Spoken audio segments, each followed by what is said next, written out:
You believe you're protecting your children, but what if, without realizing it, you're actually making them more fragile? This is the story of a mother who did everything right, or so she thought, until she discovered that too much love can become a trap. Get ready to uncover a painful paradox that changed her family forever. Subscribe to the channel for more true stories that touch the heart and reveal hidden truths between the lines of everyday life. Now, follow this powerful story. I used to think that good parenting meant building the perfect fortress around my children. In our suburban Massachusetts home, with its pristine lawn and white picket fence, I became the architect of what I believed was childhood safety. Baby monitors that tracked breathing patterns, helmets for the living room when they were learning to walk, text messages every hour once they entered middle school. I child-proofed not just our house, but tried to child-proof life itself. But something wasn't adding up. The more I sheltered Dylan and Emma, the more anxious they seemed to become. The more I solved their problems, the fewer problems they could solve on their own. My son would call me from college, asking how to schedule a doctor's appointment. My daughter would dissolve into tears when facing the slightest disappointment. "Mom, I don't think I can handle this," became a phrase I heard with disturbing regularity.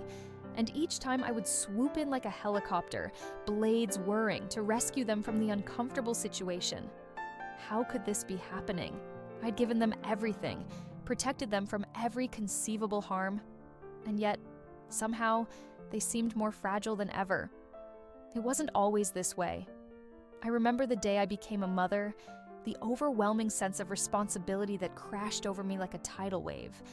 Dylan was so small, so vulnerable. Every parenting book I devoured said the same thing: protect your child, ensure their safety, be vigilant. And so I was. When Dylan was 4, he fell off the monkey bars at the playground. Nothing serious, a scraped knee, a few tears. But the terror I felt watching him fall stayed with me. I removed the danger. No more monkey bars. Problem solved. When Emma came along 3 years later, my protective instincts had only intensified. Every potential threat was anticipated and eliminated before it could materialize. Sharp corners, covered, difficult conversations with friends, I mediated them. Challenging homework, I'd sit beside her, guiding her through every problem. "You're such an involved parent," other mothers would tell me, admiration in their voices. "Your kids are so lucky." But as the years passed, something strange happened. My friends' children, the ones who had been allowed to climb trees, resolve their own conflicts, struggle through math problems alone, they were thriving. They faced challenges with a confidence my children lacked. I remember watching in confusion as 13-year-old Emma had a complete meltdown over a B+ on a science project. The neighbor's daughter, who had received a similar grade, simply shrugged and said, "I'll do better next time." The confusion deepened when Dylan called from his freshman dorm, paralyzed with indecision over which elective to choose. "Mom, I just don't know what to do," he said, his voice tight with anxiety. "Can you look at the course catalog and tell me what to take?" Something was terribly wrong with this picture, but I couldn't quite grasp what it was. It wasn't until I reluctantly attended a parenting workshop, dragged there by my sister who insisted I needed to loosen the reins, that the light bulb finally clicked on. What we're discussing today, the facilitator explained, is what psychologists call the anti-fragility paradox in child development. Anti-fragility. The word hung in the air, unfamiliar yet somehow resonant. Unlike things that are merely robust or resilient, anti-fragile systems actually need stress to grow stronger, she continued. Without controlled exposure to risk, challenge, and even failure, children don't develop the psychological muscles they need to thrive in an unpredictable world. My pen froze mid-note. Was she saying what I thought she was saying? Think about the immune system, she went on. If you tried to protect it from all germs, it would actually become weaker. It needs exposure to pathogens to learn how to fight them off. The same principle applies to children's emotional and psychological development. My mind raced back through the years of vigilant protection, the playground incidents I'd intervened in, the conversations with teachers I'd had on their behalf, the college applications I'd practically filled out myself. The paradox hit me like a physical blow. My intense desire to protect my children had actually made them more vulnerable.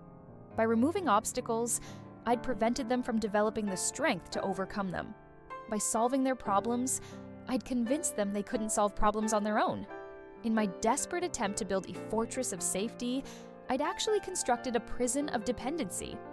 Once I understood the anti-fragility paradox, I started seeing it everywhere, not just in my own family, but in the epidemic of anxiety among college students who'd never learned to handle discomfort, in the workplace burnout of young adults who crumbled at the first sign of criticism, in the rising rates of depression among teenagers who'd been denied the opportunity to build resilience through progressive challenge. I began researching, hungry to understand more. I learned about helicopter parenting and its modern evolution, lawnmower parenting, where parents don't just hover anxiously, but actively mow down obstacles before their children encounter them.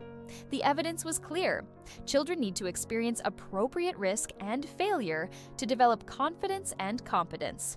The key word being appropriate, challenges that push but don't overwhelm, that stretch but don't break. I thought about my own childhood in the 1980s, skinned knees from bicycle crashes, the humiliation of being picked last for dodgeball, the disappointment of not making the debate team on the first try. These experiences hadn't traumatized me, they had taught me. They had made me anti-fragile. But it's too late, I thought desperately. My children are adults now. Then I remembered what the workshop facilitator had said. It's never too late to change the dynamic. The brain remains plastic throughout life. New patterns can be established at any age. So I began making small but significant changes. When Dylan called about a conflict with his roommate, instead of telling him what to do or offering to call the resident advisor myself, I asked, "What options are you considering? What do you think might work?" When Emma expressed anxiety about a job interview, rather than reviewing her resume for the 10th time or role-playing the interview questions, I simply said, "This feeling is uncomfortable, but it's preparing you. Your body is getting ready to do something important." The initial results were not encouraging. There was confusion, frustration, even anger. "Why won't you help me anymore?" Emma demanded during one particularly tense phone call. "I am helping you," I replied, my heart breaking a little. "Just not in the way I used to."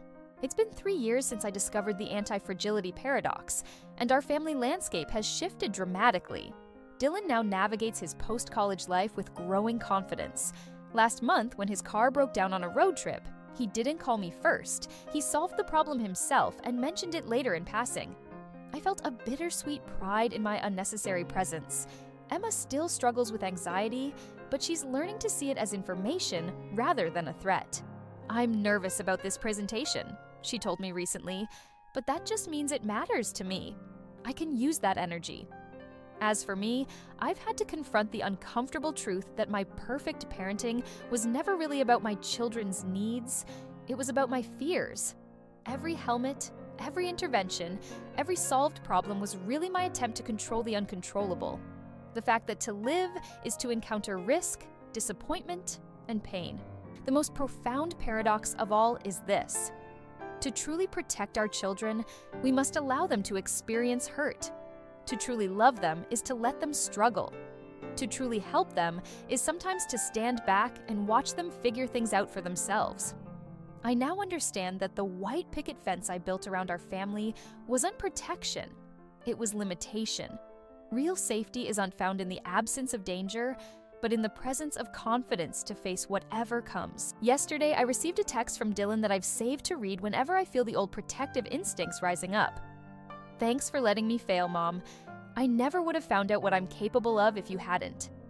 Some days, the hardest act of love is to open the gate and watch them walk through it alone, knowing that this apparent abandonment is actually the greatest gift you can give.